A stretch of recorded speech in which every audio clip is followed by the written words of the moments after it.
Bonjour à tous et bienvenue dans cette nouvelle vidéo avis/analyse de l'ultime épisode de Game of Thrones. Je tiens tout d'abord à vous dire que je tourne cette vidéo à chaud, il est actuellement 5h27 du matin, mais ça me tenait vraiment à cœur de marquer le coup en vous faisant un avis à chaud, histoire que vous ayez ma réaction directement. Bien sûr, je vais essayer de faire en sorte que ce soit quand même construit, faut pas déconner, mais je compte revenir sur l'épisode quelques jours après, donc peut-être dans 2-3 jours, avec un avis plus posé, plus réfléchi, mais en attendant, je voulais marquer le coup pour cet ultime épisode. Pour vous résumer globalement, j'ai adoré cet épisode, beaucoup de scènes ont bien marché sur moi, la photographie était exceptionnelle, j'avais envie de faire pause à chaque plan en fait, littéralement tellement c'était beau, mais bien sûr il y a un hic et vous vous en doutez, et pour moi ce hic c'est la fin, parce que je ne suis pas vraiment d'accord avec la fin, mais je vais essayer de vous détailler pourquoi, car je n'ai pas envie de vous dire que ça m'a déçu, de gueuler et ne pas vous dire pourquoi. Bien sûr je compte sur vous pour que l'espace commentaire reste quand même vivable, que c'est mon avis et que c'est ma manière de voir la série avec mon ressenti, mes sentiments, plein de choses, donc je vous fais confiance pour que ça reste vivable et je vous fais confiance pour me dire dans les commentaires de manière construite ce qui vous a plu ou vous a déplu. Et bien sûr, avant de commencer, n'oubliez pas que vous pouvez vous abonner et mettre un pouce bleu si la vidéo vous plaît, si le contenu en général vous plaît. Bien, passons tout de suite à l'épisode et on commence par une première scène où on voit justement Davos, Jon et Tyrion en train de naviguer en fait dans tout le massacre qui a été laissé par Daenerys. Ça nous fait encore plus prendre conscience de l'ampleur de tout ce qu'il y a autour d'eux. Encore une fois, je le redis, je le sais, mais la photographie, les cendres par terre, etc., je trouve ça extraordinaire. On commence du coup forcément cet épisode très peu de temps après la bataille, j'imagine, parce qu'il y a encore les flammes, il y a encore tout ça, donc c'est pas très longtemps après, et assez vite, Tyrion décide de partir de son côté. Forcément, on s'en doute, il est parti chercher Jaime et Cersei, il est parti voir s'ils ont réussi à s'échapper, et là, on a eu le droit à la scène qui a le mieux marché sur moi, à cette scène que j'ai trouvée terriblement émouvante. C'est le moment où Tyrion retrouve Cersei et Jaime ensevelis sous les pierres. Personnellement, ça a super bien fonctionné. J'ai eu un peu peur qu'il montre ça de manière un peu brute, dans le sens où Tyrion marche et tombe sur les cadavres, et au final, on sent bien qu'il cherche. Bon, après, on se dit, il y a les briques à déplacer, il y a pas beaucoup de briques non plus sur eux. J'étais très triste pour Tyrion. L'acteur est incroyable. Peter Dinklage, encore une fois, mon acteur préféré, mon personnage préféré. On passe du côté de Jon et Davos, et on a le droit à la première altercation entre Vergris et Jon, parce que justement, Vergris s'apprête à tuer des soldats Lannister qui pourtant se sont rendus, qui sont prisonniers, mais il le fait sur ordre des Daenerys. Lui, ça le dérange pas trop, on a bien vu que Vergris, il en avait plus rien à foutre, mais Jon, lui, ça lui plaît pas, donc il décide de lui demander d'arrêter. Il y a une scène un petit peu sous tension. Au final, Jon décide de partir pour parler à Daenerys, et on voit Vergris qui fait ce qu'il a à faire, hein, il bute les soldats Lannister. Personnellement, j'imaginais que c'était un foreshadowing pour un futur combat entre Vergris et Jon. Au final, pas du tout, c'est un petit peu une scène que je regrette, parce que plus tard, quand Jon se fait arrêter, j'aurais bien aimé un combat entre les deux, où on voit au moins l'arrestation de Jon, mais au final, l'épisode a décidé de faire une ellipse et nous dire qu'il était directement en prison. Un petit peu déçu, mais bon. Ensuite, nous suivons Jon, qui traverse l'armée de Daenerys, encore une fois avec des plans magnifiques, avec les cendres, etc. Pour le coup, là, je vais vous demander de m'aider, parce que je n'arrive toujours pas à savoir si c'est de la cendre ou de la neige. Encore une fois, comme je vous ai dit, je tourne cette vidéo à chaud, mais je sais pas, j'ai un doute, je me dis que c'est des retombées de cendres, mais d'un côté ça fait peut-être beaucoup de retombées de cendres, à vous de me dire dans les commentaires ce que vous pensez. Mais pour en revenir à tout ça, on voit Jon qui passe donc à travers l'armée de Daenerys avec des Dothraki fous furieux, il monte les escaliers, fait face encore une fois à Vergris et à son regard accusateur, et il voit Daenerys arriver vers lui avec des ailes de dragon, très beau plan hein, pour bien nous montrer que maintenant c'est elle le dragon, hein, là pour le coup ça peut pas être plus explicite. On a le droit au discours de Daenerys, et comme je le pressentais, comme on l'avait vu assez quand même venir, Daenerys est vraiment persuadée d'être une libératrice. On sent à travers son discours qu'elle est persuadée de faire du bien au royaume et d'être la solution au royaume, et justement qu'elle va même casser la roue en étant cette fameuse solution au royaume. Et d'ailleurs je trouve que sa folie est encore plus montrée avec les plans de elle, avec une espèce d'exaltation, on la voit vraiment exaltée à l'intérieur, hein. On voit un petit peu qu'elle sourit, qu'elle a les yeux gorgés de sang, enfin vraiment c'est terrible. Et il y a des plans sur les Dothraki, et en fait les Dothraki qui sont du coup en pleine effervescence aussi, hein, et bien c'est entrecoupé de plans de Daenerys, et j'ai trouvé que ça faisait vraiment signe que Daenerys avait pété un câble et que maintenant c'était terminé, qu'elle était insauvable. Personnellement je l'ai interprété comme ça. Et juste après, Tyrion vient voir Daenerys, décide de démissionner, hein, de jeter son insigne de la main, parce que vu ce qu'elle a fait, Tyrion ne pourra jamais lui pardonner. Et là voilà, comme on le pressentait aussi, Tyrion se fait arrêter pour avoir libéré Jaime. L'inverse nous aurait étonné, on se doute bien que Daenerys a appris très rapidement que Tyrion avait libéré son frère, et du coup sous le regard de Jon, Tyrion se fait embarquer, et juste après Arya rejoint Jon à une vitesse de l'éclair incroyable, vraiment. Bon, je sais qu'elle a eu le temps de monter sûrement, mais sur le coup ça m'a paru extrêmement rapide. Je me suis dit elle court super vite Arya, c'est incroyable. Arya vient déjà commencer à planter les graines du doute chez Jon, hein. Bon, il en avait déjà pas mal vu l'épisode précédent, mais là elle vient encore plus lui dire que lui aussi est en danger, vu qu'il représente un véritable obstacle pour Daenerys vu ses origines. Et Arya vient déjà commencer à planter cette fameuse graine du doute chez Jon. Encore une fois, même si elle était déjà bien présente, là le fait que ce soit Arya qui lui dise, ça le fait quand même déjà bien réfléchir. On passe ensuite à une scène qui a été très importante dans l'épisode, la fameuse discussion entre Tyrion et Jon. Tyrion, dans un monologue extraordinaire, arrive quand même à faire douter Jon. D'ailleurs D'ailleurs, petit big up hein, au dialogue de Tyrion, j'ai beaucoup aimé les dialogues de Tyrion, je les ai trouvés très pertinents, surtout justement dans cette fameuse discussion entre lui et Jon, où il essaie de pousser Jon justement à l'assassiner, même si c'est terrible, même s'il y a beaucoup d'aveux et beaucoup d'autres choses. Mais malheureusement, Jon décide d'être buté jusqu'au bout et refuse, voilà, il dit que c'est sa reine, que maintenant c'est son choix, etc., etc. Sauf que Tyrion trouve la corde sensible en parlant de sa famille, en disant comme quoi, forcément, Daenerys, comme elle l'a dit lors de son discours, ne va pas laisser le Nord tranquille, et ça, Jon, forcément, ça le touche directement. Et d'ailleurs, je profite de ça pour faire une petite parenthèse sur le personnage de Jon. Personnellement, j'ai été convaincu par la prestation de Kit Harington, j'ai trouvé qu'on ressentait vraiment que Jon était tiraillé entre les deux, qu'il était vraiment rongé de l'intérieur et plein de doutes. J'aurais bien aimé, encore une fois, que la série s'y attarde peut-être un peu plus, ça vous le savez, vous connaissez mon point de vue. Je trouve que 6 épisodes, c'est beaucoup trop rapide, et ça aurait été plaisant d'être encore plus dans son état à lui, de le connaître encore plus comme ça. Mais le fait qu'il reste fidèle à Dany et qu'il refuse d'entendre la vérité jusqu'au bout, au moins je me suis dit que les scénaristes avaient décidé d'aller jusqu'au bout de ça, que c'était pas une simple discussion avec Tyrion qui allait le faire changer d'avis, même si bon, la corde sensible le fait vachement douter. Mais au tout début, quand je l'ai vu dire ça, je me suis dit au moins il est chiant, mais il est chiant jusqu'au bout. Jon décide donc de monter jusqu'à la salle du trône pour retrouver Daenerys et décide d'essayer encore une fois, une dernière fois, de lui faire entendre raison. Malheureusement ça ne fonctionne pas, et d'ailleurs je tiens encore une fois à souligner les dialogues. J'ai bien aimé les dialogues de Daenerys, enfin le dialogue entre Daenerys et Jon, pardon, où justement Daenerys,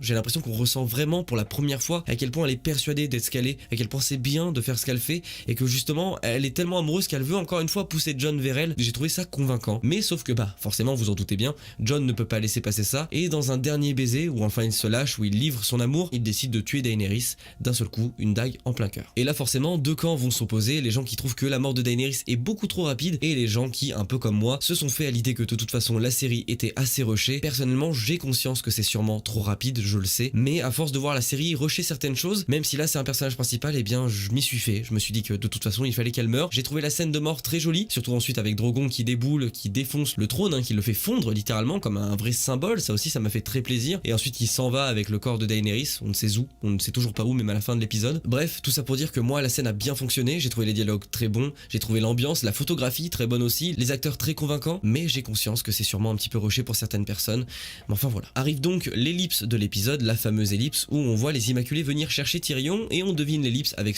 la grosse barbe que porte Tyrion d'un seul coup. Tyrion se retrouve donc au fameux conseil avec Robin Arryn, Edmure Tully, Yara Greyjoy, les personnages qu'on n'a jamais vus et qui n'ont quasiment jamais eu d'importance, mais là pour le coup c'est un conseil où tout le monde est venu, il y a Sansa, il y a Bran, il fallait réunir un petit peu tout le monde, et Tyrion, malgré le fait que sa situation soit très mal barrée, il arrive à s'en sortir avec une pirouette. Justement il dit comme quoi il n'y a pas de roi, et donc en élisant un roi il pourrait s'en sortir, il en a bien conscience, et on a le droit à la fameuse délibération pour trouver le nouveau roi. Je vais très vite passer sur Edmure Tully et Sam qui se font recaler, qui se font moquer, etc. On va très vite passer là-dessus, et on arrive à la fameuse tirade de Tyrion qui encense littéralement Bran, qui arrive à trouver de très bons arguments, et mon problème à moi, enfin mon ressenti très mauvais ne vient pas du fait que Tyrion ait défendu Bran. Je trouve que son monologue est très pertinent, que justement il a raison, que les histoires ont toujours fait partie de Game of Thrones, et que même nous en fait on est réunis autour de Game of Thrones parce que c'est une histoire. Et d'ailleurs à plein de moments dans la série on sait que les légendes font partie du monde, que parfois même des histoires réunissent des gens, des maisons, créent plein de choses, et c'est vraiment quelque chose qui a toujours fait partie de Game of Thrones. Le seul truc qui m'a gêné c'est que Bran accepte. Je vais vous expliquer très rapidement pourquoi, et je vais vous donner mon avis et une version différente, et encore une fois je compte sur vous pour me dire ce que vous en pensez dans les commentaires. Personnellement l'idée de voir Bran sur le trône me dérange pas vraiment, encore une fois comme je vous ai dit, la tirade de Tyrion le met plutôt en valeur, et je l'ai mis dans mes notes, c'est vrai qu'il est assez convaincant. Maintenant mon seul problème c'est que Bran accepte le pouvoir. Bran a toujours joué sur le côté qu'il était autre, qu'il était vraiment pas une autre personne mais autre chose, qu'il était pas parmi les humains, qu'il ne vivait pas comme eux, qu'il ne ressentait rien, et en fait justement c'est ce qui faisait son pouvoir, sa prestance, c'est que non seulement il ne ressent rien, mais il est toute l'histoire de tout ce qui s'est passé. Et donc par le fait de ne rien ressentir et d'être autre chose comme il le dit lui-même, j'ai trouvé ça un petit peu bizarre qu'il accepte le pouvoir. Bien sûr j'ai conscience que le personnage a des qualités pour gouverner,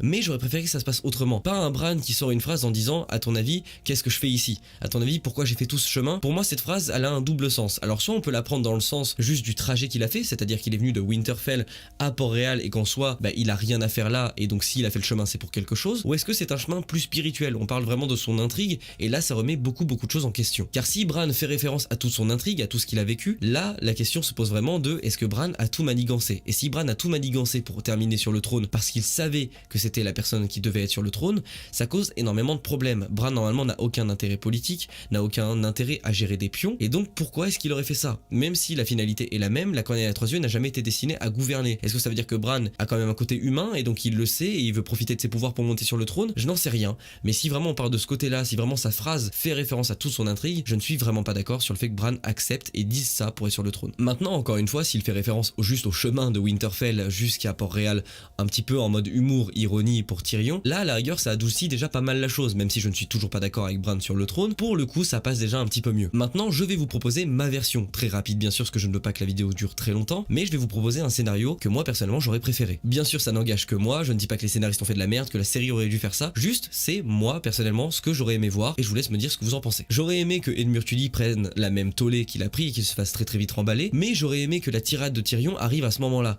qu'il essaie de mettre Bran sur le trône, que là ça ne passe pas, que Bran lui dise que non, que c'est la corneille à trois yeux, qui n'a aucun intérêt à faire ça, peut-être conseiller ou autre chose, mais en tout cas pas gouverner. Et c'est à ce moment-là que j'aurais bien vu Sam se lever, proposer ce qu'il a dit, donc c'est-à-dire que tous les royaumes soient indépendants, et pourquoi pas là aussi Sansa défendre la version de Sam, étant donné qu'elle veut que le Nord soit indépendant. Donc ça aurait déjà pu faire un poids dans la balance si Sansa était de son côté. Tyrion aurait pu aussi réaliser que c'était peut-être une bonne idée, et à ce moment-là, pourquoi pas faire ce fameux conseil qu'on voit en fin d'épisode, mais avec des gouverneurs, avec des rois, justement, pour discuter de l'avenir du royaume. Ce qui nous donnerait un conseil avec, justement, Bronn, avec Sam à la rigueur comme, maître, hein, comme on le sait, à la fin il est à la citadelle, comme Tyrion, qui pourquoi pas serait à la tête de Port-Réal, même si bien sûr ça diviserait les gens, mais pourquoi pas, juste, j'imagine, mais en gros, un conseil avec tout le monde. La version de Sam aurait été la bonne, et ça j'aurais vraiment préféré. Alors je ne vous dis pas que c'est la meilleure façon, que c'est le meilleur scénario, rien du tout, c'est juste ma version que je vous propose. On pourra en discuter bien sûr beaucoup plus en live, parce que je suis en live ce soir d'ailleurs à 20h, petite auto-promo, mais c'est moi la version que j'aurais préféré voir. Je ne suis pas vraiment d'accord avec Bran sur le trône, même si Bran je peux trouver des arguments, et si le monologue de Tyrion fonctionne très bien aussi, je l'admets, je sais pas, j'ai l'impression que ça ne colle pas, et j'ai l'impression qu'on a tellement pas vu Bran, qu'on a tellement décidé de l'évincer, même pour son arc narratif qui pour le coup était le roi de la nuit, et bien je ne peux pas du coup m'empêcher de me dire que ça me fait chier de voir Bran sur le trône. Voilà, c'est mon ressenti, vous l'avez, et des fois c'est juste des ressentis plus qu'autre chose. Et pour terminer l'épisode, on va quand même aller assez rapidement. On voit du coup que Jon est exilé au mur et c'est Tyrion qui lui dit,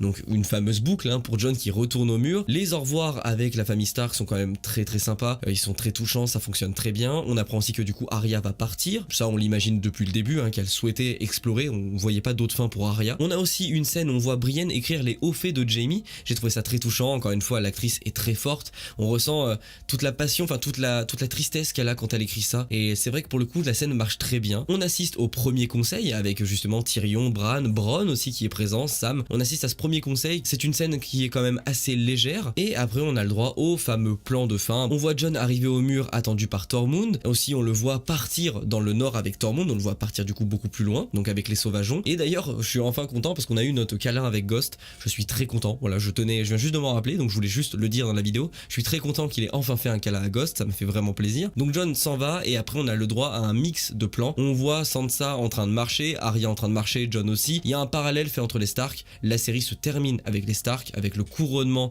de Sansa, avec le fait que Arya ait son navire et que Jon parte du coup dans le nord, plus loin que le mur, bien plus loin que le mur, avec Tormund, avec les sauvageons et avec Ghost, son fameux loup, et donc voilà, la série se termine là-dessus. Pour conclure, comme je vous l'ai dit, c'est un avis à chaud, j'essaie d'être le plus constructif possible et de vous dire vraiment ce que j'ai ressenti, et je voulais marquer le coup en faisant une vidéo à chaud. Vous êtes libre de me donner votre avis en commentaire, tout ce que je vous demande c'est que ce ne soit pas la guerre dans les commentaires et que je puisse vous lire encore une fois avec plaisir. Et comme aussi annoncé en début de vidéo, je compte revenir sur cet épisode à froid quelques jours plus tard pour avoir un regard peut-être plus posé, plus critique sur cet épisode, mais en attendant je vous invite à me rejoindre ce lundi soir à 20h pour qu'on puisse discuter de notre ressenti sur l'épisode, de votre ressenti sur l'épisode, parce que pour le coup là vous avez le mien, donc on discutera beaucoup plus du vôtre, et bien sûr je ferai aussi une vidéo pour revenir entièrement sur la saison, j'ai plein de choses de prévues, mais voilà, d'abord les lives, chaque chose en son temps. J'espère que cette vidéo vous a plu, n'hésitez pas, vous pouvez toujours vous abonner, mettre un pouce bleu, il y a aussi YouTube dans la description si vous voulez regarder une petite pub. J'espère que cette petite vidéo à chaud, encore une fois, vous aura plu. C'était Sam, et prenez soin de vous.